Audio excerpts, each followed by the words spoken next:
Hello everyone, সবাই কেমন আছো? আশা করি সবাই খুব ভালোই আছো।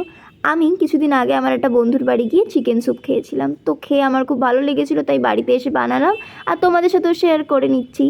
তো ফার্স্টে কী করতে হবে, মাংসটাকে সেদ্ধ করে নিতে হবে।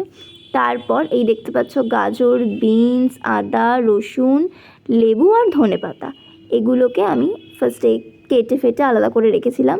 তারপর কড়াইতে মাখন দিয়ে আমি দুটো ছোটো প্যাকেটের মাখন নিয়েছিলাম। সেই মাখনটার মধ্যে ফার্স্টে আদা আর রসুন এই দুটোকে একটু কিছুটা ভেজে নিয়েছিলাম। নেওয়ার পর তার মধ্যে দিয়ে দিয়েছিলাম হচ্ছে গাজর। তো যেই গাজরগুলো কেটে রেখেছিলাম সেগুলো দিয়েছিলাম। তোমরা গাজরের সাথে চাইলে ক্যাপসিকামও দিতে পারো, আমার কাছে ক্যাপসিকাম ছিল না, সেজন্য আমি দিইনি। তো ফার্স্টে গাজরটাকে কিছুটা ফ্রাই করে নিলাম। নেওয়ার পর এর মধ্যে দিয়ে দিয়েছিলাম হচ্ছে বিনস, কেটে রাখা বিনসটা। তো সেই বিনসগুলোকে দিয়ে আবার কিছুটা ভেজে নিলাম গাজর আর বিনসটাকে। ভেজে নেওয়ার পর তারপর বাকি যেই মাংসটা আমি সেদ্ধ করে রেখেছিলাম সেই মাংসটা এর মধ্যে দিয়ে দিয়েছিলাম। মাংস সেদ্ধ করে কিন্তু মাংসটা আর জলটা দুটোকে আলাদা করে রাখবে, মানে মাংস সেদ্ধর জলটা দিয়ে আমাদের স্যুপটা বানানো হবে। তারপর তোমরা তোমাদের স্বাদ মতো নুন দিয়ে নেবে।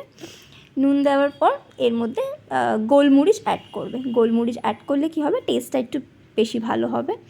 তো গোলমরিচ দিয়ে তারপর পুরো যে বিষয়টা, মানে যেই সবজিগুলোকে, সেই জিনিসগুলোকে ভালো করে নাড়িয়ে মিক্স করে নিয়ে তারপর যে মাংস সেদ্ধ জলের কথা বললাম সেই জলটা এর মধ্যে দিয়ে দিয়েছিলাম। দিয়ে কিছুটা ফুটিয়ে নেওয়ার পর জিনিসটা এর মধ্যে আমাদের অ্যাড করতে হবে হচ্ছে কর্নফ্লাওয়ার। তো একদিকে তোমরা স্যুপটাকে মিক্স করতে থাকবে আর সাথে নর্মাল জলে 2 চামচ কর্নফ্লাওয়ার গুলে এর মধ্যে দিয়ে দেবে। দিয়ে পুরো ব্যাপারটাকে একটু মিক্স করে নিলে, আর এইটা হচ্ছে ডিমের সাদা অংশটা, কুসুম কিন্তু দেওয়া যাবে না, শুধু ডিমের সাদা অংশটা দেবে। সাদা অংশটা দিয়ে তারপর আবার জিনিসটাকে ভালো করে মিক্স করে নিয়ে দেখছি কেমন সাদা সাদা হয়ে যাচ্ছে, এটা কিন্তু ডিমটা। তারপর কিছুক্ষণ একটু ফুটিয়ে নিয়ে ওপর থেকে, মানে দেখতে সুন্দর হয় যাতে, তার জন্য একটু ধনেপাতা আর ওপর থেকে লেবুর রস তোমরা চাইলে দিতে পারো, দিলে টেস্টটা ভালো হবে। তো লেবুর রস দিয়ে দিতে পারো। দিয়ে চটজলদি, বেশিক্ষণও টাইম লাগবে না, ফটাফট দেখবে এরকম একটা গরম গরম স্যুপ তৈরি হয়ে গেছে। তো তারপর আমরা গরম গরম স্যুপটাকে সার্ভ করে নিয়েছিলাম। সবাই বলেছিল যে খেতে বেশ ভালোই হয়েছে। তো তোমরাও ট্রাই করে আমায় জানিও যে কেমন হয়েছে, আর